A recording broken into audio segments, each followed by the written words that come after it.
Hello everybody and welcome back to another Forza Horizon 4 video here on my channel. So in today's video guys, I'm going to be going over a few bits of part 2 of my quick little features wish list, if you will. These are a few things that I've been sent in by the community, by you guys in the comment section and over on Twitter. If you haven't and you want to send me some suggestions for Horizon 4 to be featured in a future video, go ahead and send me a DM over or tweet me at FH3YT. The link is down there in the description.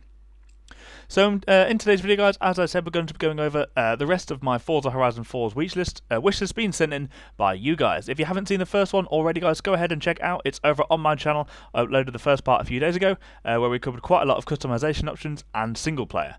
In this one guys, we're going to be going over 3 things of race types, the UI and the AI, making them quite a nice video for you guys today, so I hope you do enjoy. So if you do go on to enjoy today's video guys, please slap that like button as hard as you can and subscribe so you never miss a future Forza Horizon 4 informational video on my channel. If you want to go that step further guys, go ahead and hit that notification bell so you will be notified when I do upload a future Forza video.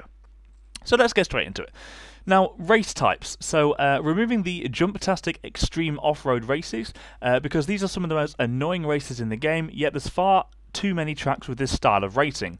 Maybe relegate these events to a dirt stadium, which is the only place they make sense. Otherwise, off-road races should be more like rally with the occasional jump. Long-range endurance races being a key as well. With fuel consumption and a very large map, it would be possible to have long, multi-leg road rallies from one side of the map to the other. Players can obviously pick their own routes. Drag races. Now, a handful of special tracks plus on any sufficiently long straight road in the open world should be a staple of the street race scene and a great place to use the nitrous perk. Drift events, also having some of these indoor in warehouses and parking garages. Demolition derbies, especially fun with real damage system and million-dollar cars, and especially online.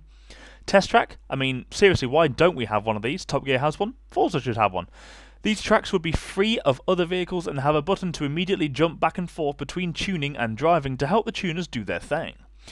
Driving school, so some players have done racing school in real life, but most of us have just picked up oodles of bad racing habits and etiquette from the terrible AI drivatars. Having an optional driving school where players can learn proper techniques instead of having to research how they should be driving outside the game, and then revert back upon encountering the awful AI. And finally, race penalties for bad driving. Now, obviously, it would only work better with better and improved AI, but if it is improved, then adding penalties to encourage the player to drive well, ramming other drivers can get you thrown out of a race, cutting corners adds time penalties, and so on. Obviously, this will be for more of the finales and proper races rather than the fun off-road things, because that's one big shortcut. So the UI, such as auction house overhauls. So this is one of the most tedious and frustrating parts of the game, properly, because they're giving us a way. They need to give us a way to properly search or sort without resetting everything, all the settings all the time.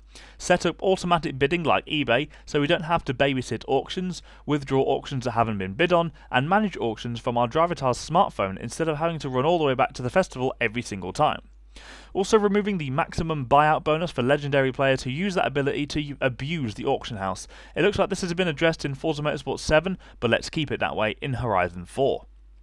Improving barn finds, like another player said, rather than having having these cars sit around on a timer, make them more interactive, maybe even a mini game such as the car mechanic simulator to get them running again. And finally, better radio, so letting us pick the music we want to listen to on each station and making it easier to make their own playlists in-game. So the final thing I'm going to go over, guys, is the AI, making them react to the player. So right now they religiously follow the racing line and will crash into the player to stay on it. Make them a little bit more intelligent, Turn 10. Don't give them unfair power advantages over the player in an attempt to hide their incompetence.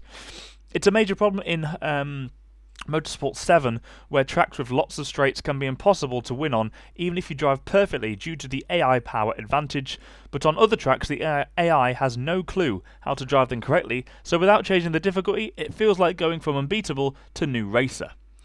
Significantly reducing open world drivatars, so seriously guys, these guys are very annoying.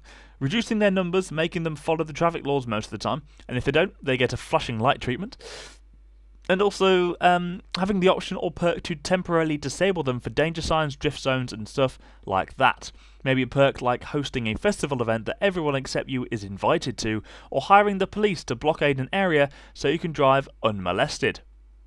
So that's all I've got for you in today's video, guys. A nice good selection of suggestions there from the community, so I do appreciate everything that has been sent in to me. Like I said at the beginning of the video, guys, if you haven't already, go ahead and send me over some suggestions that you want for Horizon 4, either by leaving them in the comment section below or by tweeting me on Twitter, obviously, because that's where you tweet things, at FH3YT. The link is down there in the description.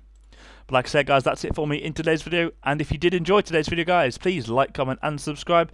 And I will see you over in my next video, guys. So I'd like to thank you for watching, and I'll see you in my next one. Bye-bye.